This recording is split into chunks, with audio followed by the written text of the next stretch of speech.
देखिए यहाँ पर एक फिजिक्स का न्यूमेरिकल दिया गया और ये जो प्रश्न है ना वो आरआरबी में पूछे जा चुके हैं। आजकल आरआरबी यानी कि रेलवे में ऐसे ही प्रश्न पूछे जाते हैं। तो देखिए ध्यान से पढ़िएगा कि एक कार 72 किलोमीटर प्रति घंटा की गति से चल रही है। ब्रेक लगाने के बाद इसे रुकने में 4 सेकंड का समय लगता है। यदि कार का द्रव्यमान 1000 किलोग्राम है तो ब्रेक लगाए गए बल का मान क्या होगा। देखिए पहले समझ जाइए, यहाँ पर मान लिया जाए कि कोई कार है। भाई फिगर से थोड़ा सा बताने की मैं कोशिश करता हूँ कि समझ में थोड़ा बेहतर है। ठीक है, इस तरह से मान लिया जाए कि यहाँ एक कार है। ये कार का जो यहाँ पर वेलोसिटी है ये क्या है, 72 किलोमीटर पर आवर है। ठीक है, कार मान लिया जाए यहाँ आया और कार रुक गई। ब्रेक लगाने के बाद कार रुक गई। ठीक है,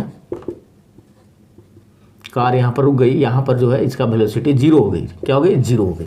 यदि इसको u माना जाए, ऐसे u इतना है मतलब स्टार्टिंग वेलोसिटी, तो ये वाला मेरा 0 हो जाता है। ठीक है, v फाइनल 0 हो गया।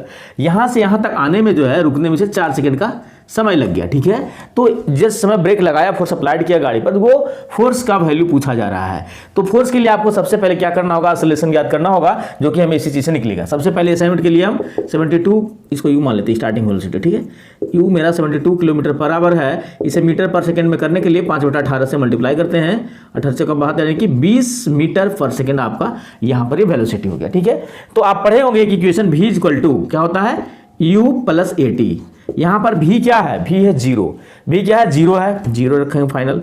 u क्या है, 20 है। और a यहाँ पर एक्सेलरेट नहीं डिसेलरेट हो रहा है, इसलिए माइनस हो जाएगा। क्या हो जाएगा, माइनस हो जाएगा। और t आपको क्या है, 4 सेकंड, यानी कि 4a इक्वल टू मेरा क्या है 20, यानी कि a इक्वल टू 5 मीटर पर सेकंड स्क्वायर। ठीक है, अब देखिए फोर्स इक्वल टू आप क्या पढ़े हैं, फोर्स इक्वल टू ma। इसका मास क्या दिया हुआ, 1000 किलोग्राम। डिसलेशन कितना है, 5 मीटर पर सेकंड स्क्वायर। तो f इक्वल टू ma यानी कि 1000 इंटू 5, यानी कि 5000 न्यूटन जो होगा आपका फोर्स यहाँ पर अप्लाइड होगा। तो गाड़ी जाकर 4 सेकंड के बाद रुक जाएगी। तो यही इसका इंपॉर्टेंट मतलब यही इसका आंसर है, जो कि बहुत इंपॉर्टेंट प्रश्न है। और ऐसा रेलवे में भरा पड़ा क्वेश्चन पूछकर बहुत ही कंसेप्चुअल है। हालांकि यहाँ पर ग्रुप डी में पूछा गया प्रश्न है। ठीक है, फिर ड्राइव आप देखिएगा टेक्नीशियन वगैरह में इस तरह का प्रश्न पूछे गए हैं। तो आप इसे बेहतर ढंग से बना लीजिए। जितना भी प्रीवियस ईयर क्वेश्चन है उससे यदि आप बनाते हैं और इस तरह का क्वेश्चन आपको कराता रहूंगा, तो इस तरह से आप वीडियो देखते रहे। वीडियो को लाइक कीजिए, चैनल को सब्सक्राइब करके बटन दबाना ना भूलें।